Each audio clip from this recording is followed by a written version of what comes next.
Remember when Oklahoma had every single county in their state vote for Trump? Kind of a mandate, right? But now that they're doing it, echoing calls to abolish the Department of Education, have school choice, and this is where the left lost their mind when a Republican wanted to make the Bible available to students in schools. Superintendent of Education Ryan Walters went on CNN and dropped this bomb. President Trump has a clear mandate. He wants prayer back in school. He wants radical leftism out of the classroom, wants our kids to be patriotic, want parents back in charge with school choice. We're enacting upon that agenda here in Oklahoma. That's what our parents want. Every county in Oklahoma voted for President Trump. His agenda is crystal clear, and we're going to enact it in the state of Oklahoma. Look at her face. The fireworks begin. This is like an 11-minute interview, okay, where CNN Pamela Brown started advocating for parental rights. I could not believe it. I'm not going to take the bait on what you said about gaslighting from this network on this. I'm asking you a specific question. Where is your authority specifically coming from? As you know, thousands of people, including parents who signed a petition to impeach you with more than 14,000 signatures at last check, say this is government overreach and you're taking control away from local parents, local school boards and parents over their kids. Hold up. Wait a minute. Did I just hear CNN say that they're worried about parental rights?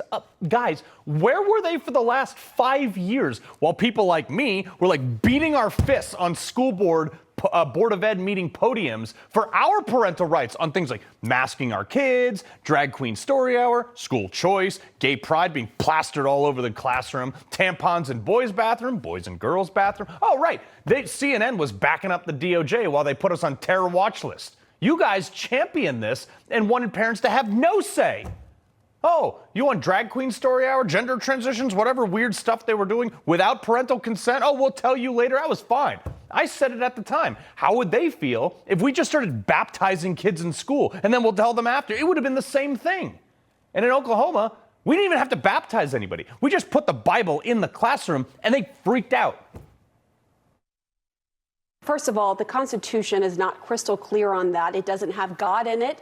There is this establishment clause in the First Amendment, which the Supreme Court has routinely said it requires the separation of church and state and public schools. There are many cases hold on, I'm speaking. There are many cases where the Supreme Court has routinely ruled on that. Okay. It is crystal clear, actually. We are a nation founded on Judeo-Christian values. We just are. And I will concede that the Constitution does not have the word God in it. However, Miss Brown, it is in the first paragraph of the Declaration of Independence. You know, that little thing established the entire basis of our revolution, which then our Constitution was the product of. The, quote, unanimous declaration of the 13 states of America, the separate and equal station to which the laws of nature and nature's God entitled them. And because she didn't even read the first paragraph, I doubt she read the second one, where it says, we hold these truths to be self-evident, that all men are created equal, that they are endowed by their Creator with certain unalienable rights, that among these are life, liberty, and the pursuit of happiness.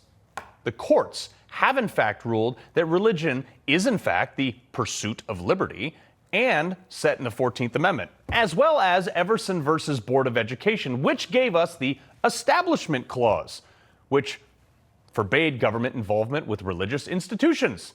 This was the legal beginning of separation in church and state, which is mentioned absolutely nowhere in any founding document ever, Miss Brown. And since you're so concerned about God not being in there in the Constitution, it's only mentioned, by the way, the separation of church and state in Thomas Jefferson's letters to the Danbury Baptists, which not only explicitly was pertaining to the federal level and not to state matters, but what CNN and Pamela Brown failed to understand is that in both the Establishment Clause by the Supreme Court in 1947 and Thomas Jefferson's letter, both were designed to protect religion from government intrusion.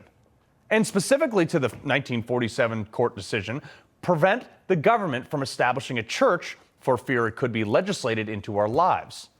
Just history and stuff. I didn't even graduate from college. But this went even more off the rails. Pam Brown could not let it go, invoking many scholars, with their leather-bound books. And Ryan Walters was not having it. The Constitution, scholars say the Constitution is crystal clear on freedom of religion, not enforcing one religion, your religion, on students. What do you say? Look, CNN doesn't have to like it. Left-wing activists don't have to like it. I'm just but talking about facts. It's not my opinion. Document. The Bible is a historical document. You can't rewrite history, okay? The reality is the Bible was what drove so many of the consequential events in American history. Why'd the Pilgrims come to America? Why in the world did Abraham Lincoln mention God and God's providence in so many of his speeches? How do you explain Martin Luther King Jr.'s letter from a Birmingham jail where he goes through biblical examples if the left continues to censor the Bible from our history classes? He's right.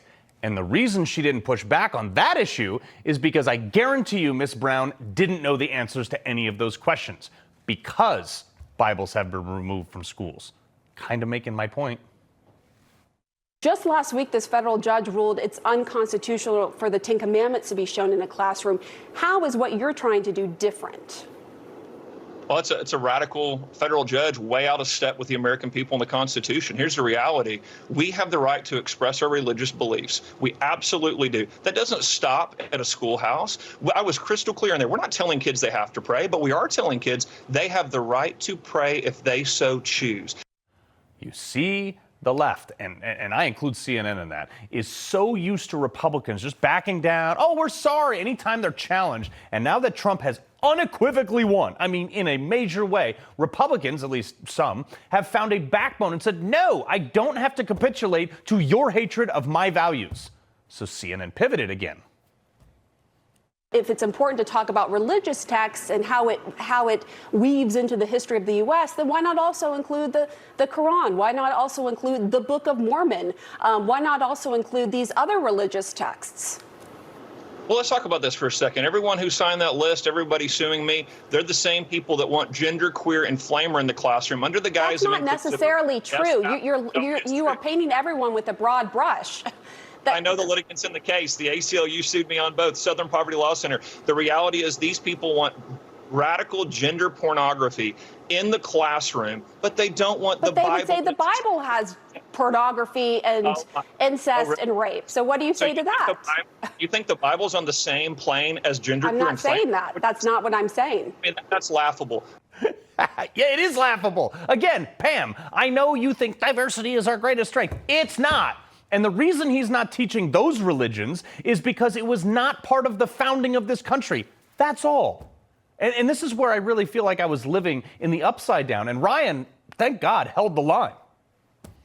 If that is your reason, if you were like, I want our students to learn about the founding of this country and the Bible played a big role in that, then why not include other religious texts that also throughout history played a role, such as I pointed out, the Book of Mormon, such as, the Quran. Sure, look, in a world history class, you can absolutely talk about those. But let's be clear, in American history, the Bible played a unique role in shaping this history. And you said no religion. Thomas Jefferson said our rights came from God. And again, look, maybe we all need to go back and study some of this, especially on CNN. Let her have it, Ryan. If religion isn't part of the founding of this country, Pamela, then tell me why. In every town in America, the church was, and in many still is, the physical center of the town. Why nearly every aspect of our laws are founded on the Judeo-Christian beliefs. Every one of the founding fathers were practicing Christians with the exception of one. And nearly all made reference to our laws based on religious principles. Well, then let's talk about Oklahoma history, because Oklahoma is 48th in the country when it comes to education. It's ranked 48th in the country. Yeah, she pivoted to that because she was losing the argument. And that's kind of a low blow, Miss Brown, but who here would like to know why Oklahoma dropped from 17th in the nation to almost dead last? Because in his last year as governor in 2010, Democrat Governor Brad Henry made massive educational budget cuts. And class sizes ballooned, resources became scarce, and it's been scarce ever since. They've been digging out of that hole for a while now.